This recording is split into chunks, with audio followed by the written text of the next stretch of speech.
Assalamualaikum warahmatullahi wabarakatuh. Halo semuanya, kenalin aku Anindya Zulika Maharani, biasa dipanggil dengan Anindya. Aku salah satu mahasiswi dari Universitas Gadjah Yana, program studi Ilmu Komunikasi. Di kesempatan kali ini, aku akan menjelaskan salah satu materi di mata kuliah Sistem Ekonomi Indonesia. Penasaran nggak sih apa materinya? Yuk simak videonya.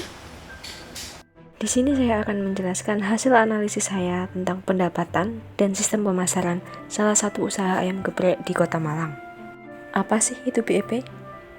Di sini dijelaskan bahwa BEP adalah salah satu konsep dasar dalam analisis biaya, volume, laba yang membantu pengusaha dalam menentukan titik di mana pendapatan yang diperoleh sama dengan biaya yang dikeluarkan.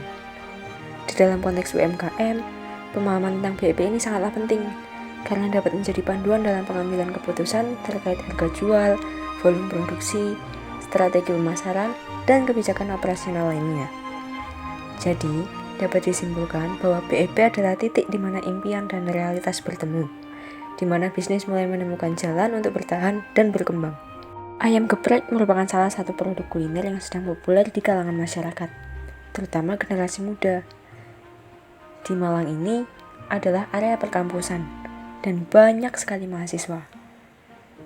Mereka lebih cenderung menjadi konsumen yang memilih kuliner praktis dan cepat saji, di mana itu membuat usaha ayam geprek menjadi pilihan yang menarik bagi banyak pelaku UMKM.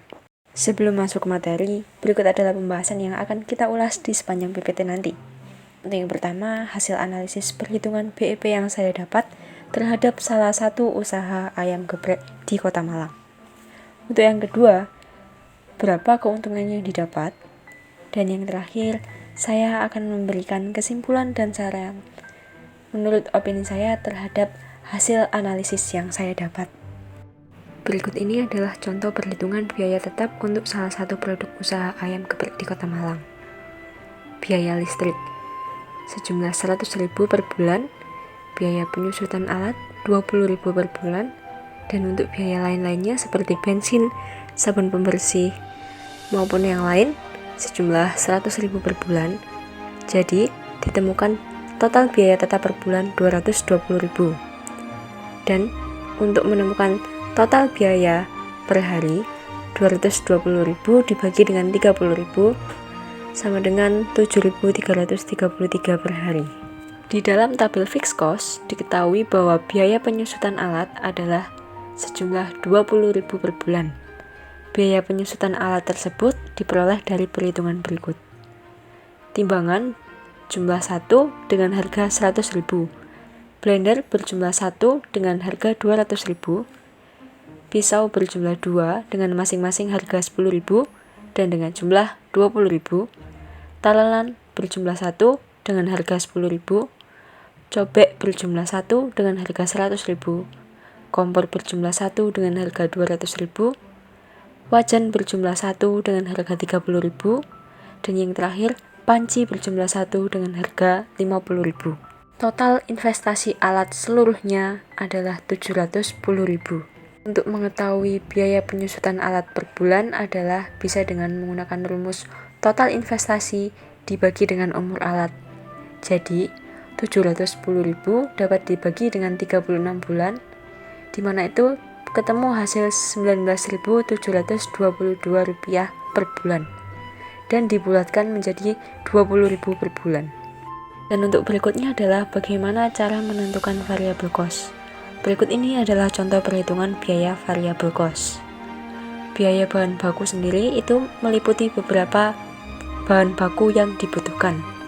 Yang pertama, bawang merah 250 gram dengan harga 7.500, bawang putih 250 gram dengan harga 7.500, cabai rawit 750 gram dengan harga 15.000, cabai merah 250 gram dengan harga 5.000, cabai hijau dengan 500 gram dengan harga 10.000, cabai kering 250 gram dengan harga 5.000, tepung 500 gram dengan harga 5.000, ayam 3 kilo dengan harga 90.000, minyak 1 liter dengan harga 15.000, dan yang terakhir adalah gas 1 tabung dengan harga 18.000.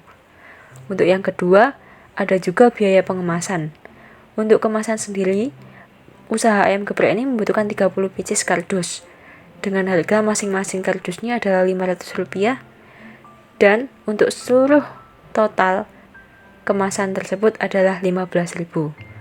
Jadi untuk total biaya variabel bisa menggunakan rumus per produksi dibagi dengan per hari. Total dari semuanya adalah Rp193.000 dibagi dengan 30, ketemu hasil 6.333, di mana itu dibulatkan menjadi 6.000 per pieces. Berikut adalah cara menghitung harga pokok produksi atau biasa disebut juga dengan HPP. Sebelum menghitung HPP, perlu diketahui total biaya dari semuanya. Maka dari itu, biaya tetap ditambah biaya variabel ditambah biaya overhead sama dengan 7.333 ditambah dengan 193.000 ditambah dengan 0 sama dengan 200.333. Itu dibulatkan menjadi 200.000 per produksi.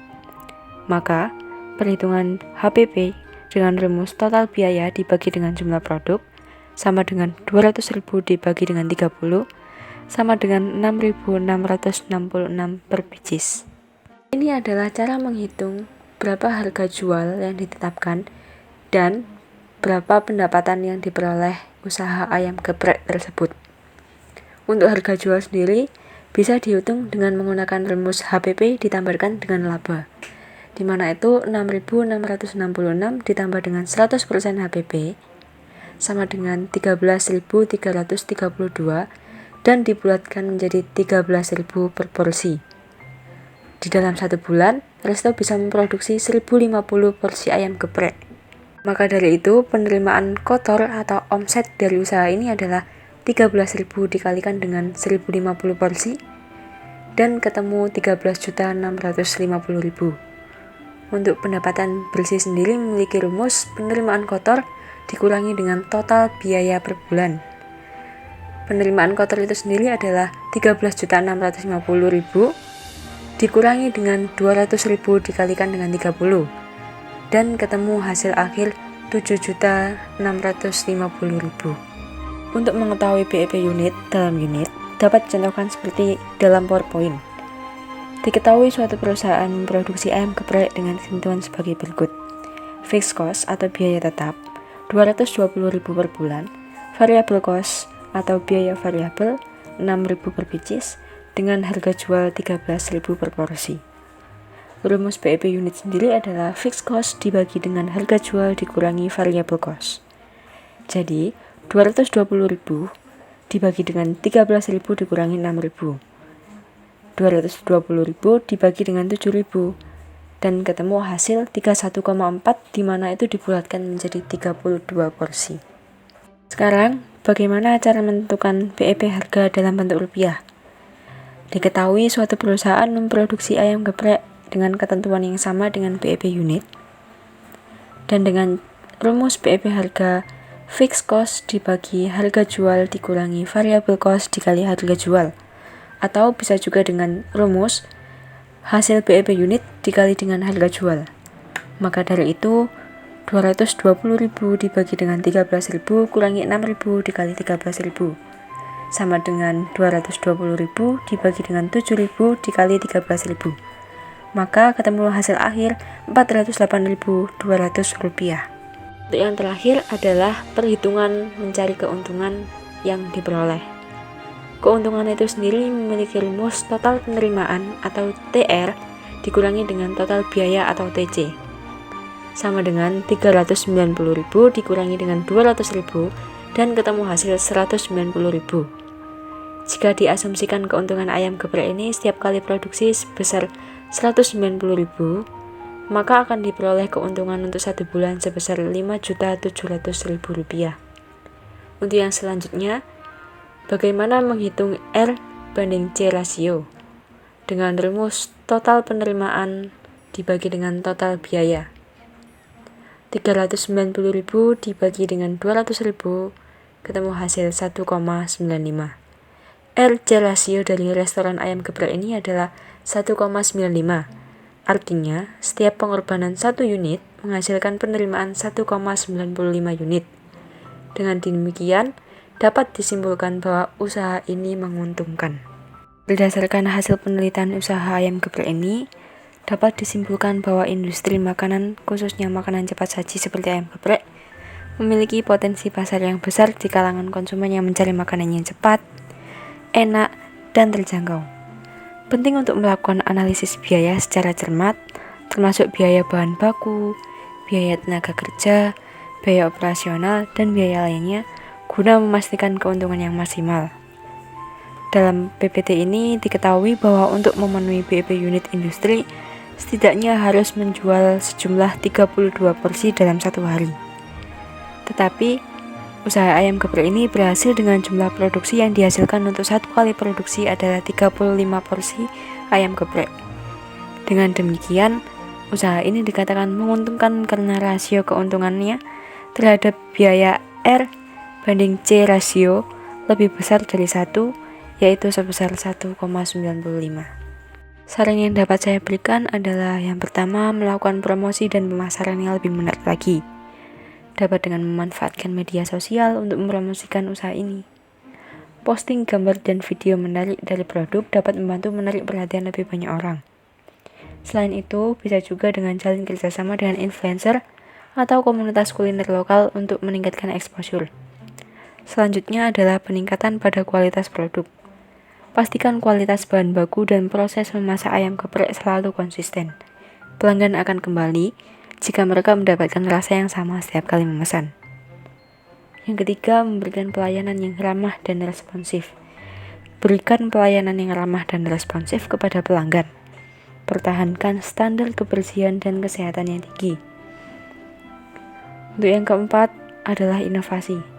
Teruslah berinovasi dengan menciptakan menu baru atau menambah produk tambahan yang bisa menarik minat pelanggan.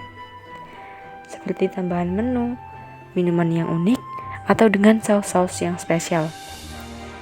Yang terakhir adalah lakukan riset pasar untuk memahami tren dan preferensi pelanggan. Untuk memahami tren dan preferensi pelanggan, dengan memahami pasar, dapat menyesuaikan strategi pemasaran dan menu untuk meningkatkan daya tarik usaha Anda. Cukup sekian, mungkin itu saja yang dapat saya sampaikan. Mohon maaf apabila ada kesalahan yang saya buat baik disengaja maupun tidak. Semoga ilmu ini bermanfaat untuk semuanya. Terima kasih. Wassalamualaikum warahmatullahi wabarakatuh.